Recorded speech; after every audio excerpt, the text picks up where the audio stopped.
ایک نبی اپنے نبی ہونے والے بچوں کو یہ وصیت فرما رہے ہیں کہ لوگوں میں نبی ہوں پھر بھی میں نے اپنے رب کی رضا کے لیے زندگی گزاری، میں فرما بردار ہو کر اس دنیا سے گیا، تمہارے لیے وصیت ہے کہ تمہیں بھی رب تبارک و تعالی چن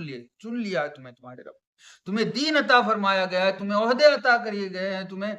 صالحین کی صف میں کھڑا کیا گیا ہے، تمہیں انبیاء کے شرف سے نوازا گیا ہے، تو تمہاری یہ ذمہ داری ہے کہ جب تم کو موت آئے تو اسلام کا دامن، ایمان کا دامن ہاتھ سے چھوٹنے نہ پائے، اور تم جب مرو تو اس حال میں مرو کہ تم مومن ہو۔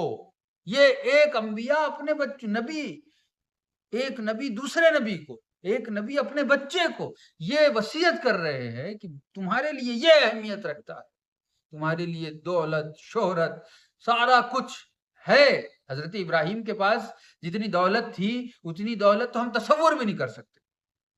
جتنی دولت انہوں نے رب کریم کا صرف نام سننے کے لیے صدقہ کر دی، اتنی دولت تو ہمیں اگر مکمل رب کریم کا کوئی کسی کے پاس اگر اتنی دولت ہو تو آج کل جتنی زیادہ دولت ہوتی ہے اتنا زیادہ دل سکڑتا جاتا ہے۔ تو معاملہ یہ ہوتا ہے کہ جتنی زیادہ دولت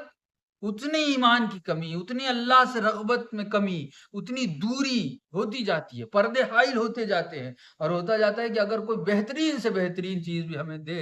تو بھی ہمارا معاملہ یہ ہوتا ہے کہ ہم اپنی دولت کو بچانے کی کوشش کرتے ہیں بجائے اس کے کہ اس رب کریم کے قریب کرنے والی چیز کو لے لیتے۔ لیکن ذرا سوچے وہ اللہ کا نبی جس نے اپنے سارے کے سارے مال کو صرف اس لیے صدقہ کر دیا کہ مجھے اللہ کا نام پھر سے سنایا جائے، پھر سے سنایا جائے، پھر سے سنایا جائے۔ ایسے برگزیدہ انبیاء کرام جنہیں رب تبارک و تعالیٰ نے تمام خطاؤں سے، غلطیوں سے معصوم کر کے اس دنیا میں بھیجا، ان سے غلطی ہونے کا امکان ہی نہیں ہے۔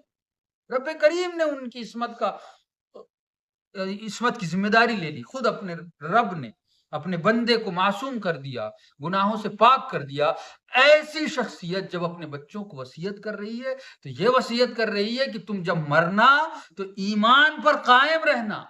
اللہ رب العزت کے فرمان پر قائم رہنا۔ تو اب ذرا سوچیں کہ ہم جو زندگی گزار رہے ہیں یا ہم جو اپنے بچوں کو دے رہے ہیں، ڈیلیور کر رہے ہیں، اپنی اگلی نسلوں کو دے رہے ہیں، ہم کیا دے رہے ہیں؟ ایک نبی جب اپنے بچوں کو